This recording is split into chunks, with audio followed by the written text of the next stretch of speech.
Sebenarnya sama aja sih. Untuk Ramadan dari awal sampai mungkin pertengahan aku akan di Jakarta.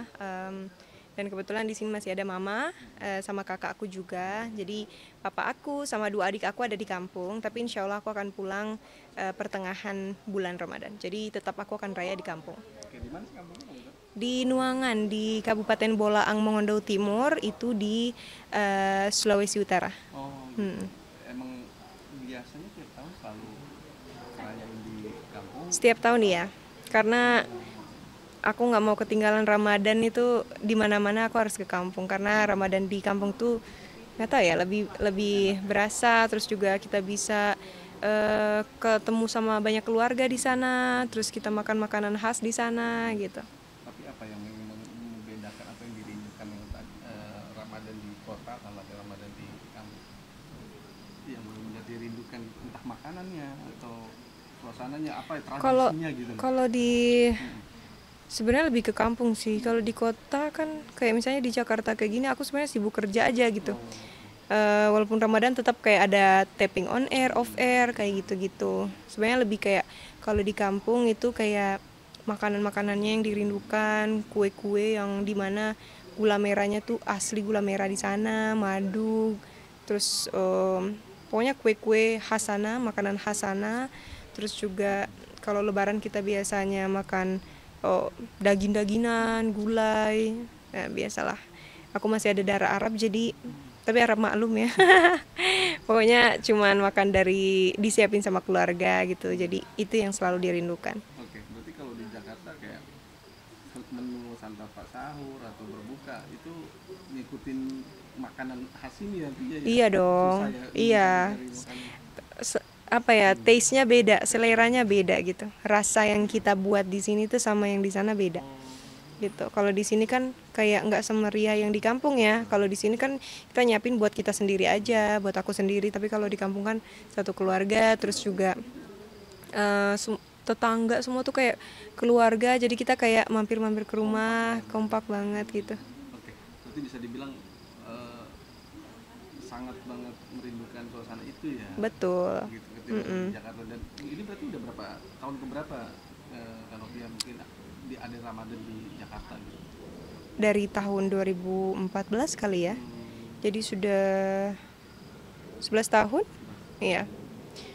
Itu kalau di kampung tuh ke Ramadan kita biasanya H-3 itu kita kayak nyalain lampu-lampu di depan rumah.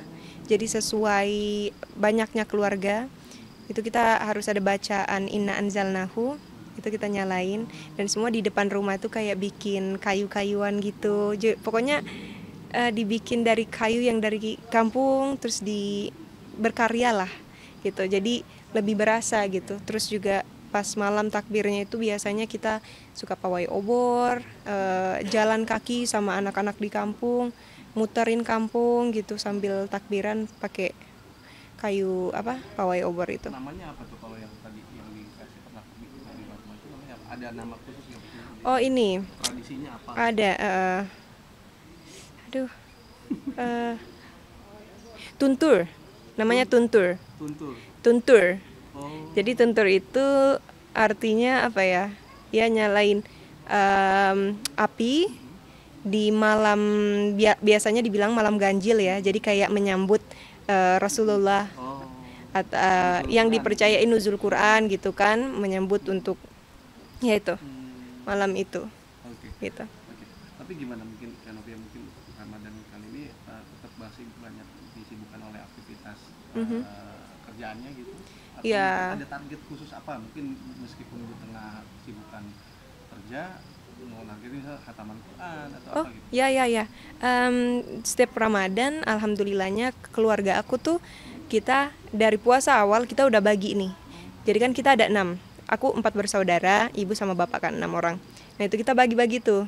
Aku di juz berapa sampai juz berapa, bapak dari juz berapa sampai juz berapa, terus nanti pas di udah ujung Doa, terakhir itu Ramadan kita hatam bareng-bareng. doa, doa hatam itu Iya ya. doa hatam bareng-bareng Oh, oke. gitu. Dan itu udah selalu di apa udah jadi tradisi di dalam Iya, keluarga iya, Kanopia tuh. Tiap mm-mm, tahunnya begitu ya. iya. Terus sih Kak, mungkin ini banyak publik juga yang mungkin nggak menyangka loh seorang Novia Mahmid yang memiliki suara yang sangat tinggi, bagus, Masya Allah. tapi jago ngaji juga gitu, jago agamanya juga. Itu maaf, Enggak. pendidikan orang tua sendiri seperti apa sih Kak? Kalau dibilang jago agama sih, aku masih jauh dari apa ya, dari kesempurnaan itu ya. Masih belajar, banyak banget harus belajar. Tapi memang dari kecil papaku tuh pokoknya dia sangat ketat sekali untuk mengingatkan untuk sholat. Untuk sholat, jangan pernah sampai berantem tuh. Kalau misalnya kalau dia lihat kita kayak lalai dalam sholat gitu, wah dia marah besar gitu. Terus selalu, pokoknya dia selalu ngingetin kita semua untuk at least satu hari itu satu ain gitu untuk ngaji gitu. Kayak biasakan untuk nggak usah terlalu lama mengaji, tapi satu hari itu ada aja yang dibaca gitu. Jadi biasain hal-hal kecil itu, jadi supaya kita terbiasa dengan hal-hal baik itu gitu. Karena maksudnya baik buat kita juga kan gitu.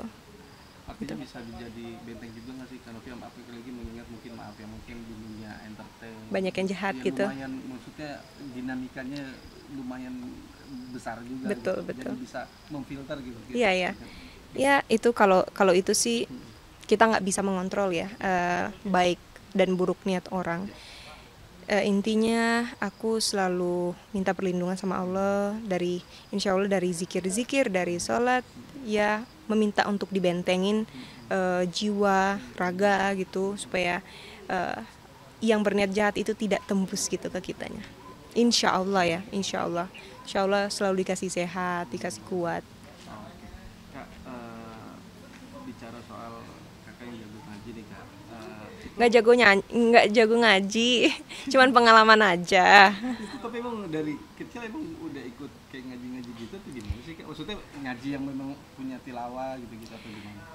Aku tuh ngaji dari kecil sekali kan, udah ikut ngaji. Terus seru banget kalau ngaji di kampung itu tuh, kita sepedaan dari rumah ke tempatnya guru. Dan sebelum ngaji itu biasanya kita dulu disuruh bareng-bareng nih, kita jalan ke sungai untuk nimbah air dulu. Jadi karena guru kita nggak dibayar kan sama uang gitu, jadi dia cuma minta kita untuk nimbah air. Jadi kita anak-anak tuh barengan gitu, kayak bawa-bawa air timbah, satu orang 1 galon. Padahal waktu itu kita masih kecil, tapi hal Tahu tuh Kak kalau ingat. berapa ya, dari 5 tahun, dari segitu udah ini. Jadi itu yang aku sangat rindukan ya, karena sulit untuk didapatkan di zaman sekarang itu, untuk kesederhanaan kayak gitu, yang hal-hal besar tapi kita tidak menganggapnya itu besar gitu, tapi itu menjadikan kita seseorang yang mandiri, tangguh, terus juga nggak takut akan kotor, nggak takut akan jadi maksudnya segala sesuatu kita nikmati gitu.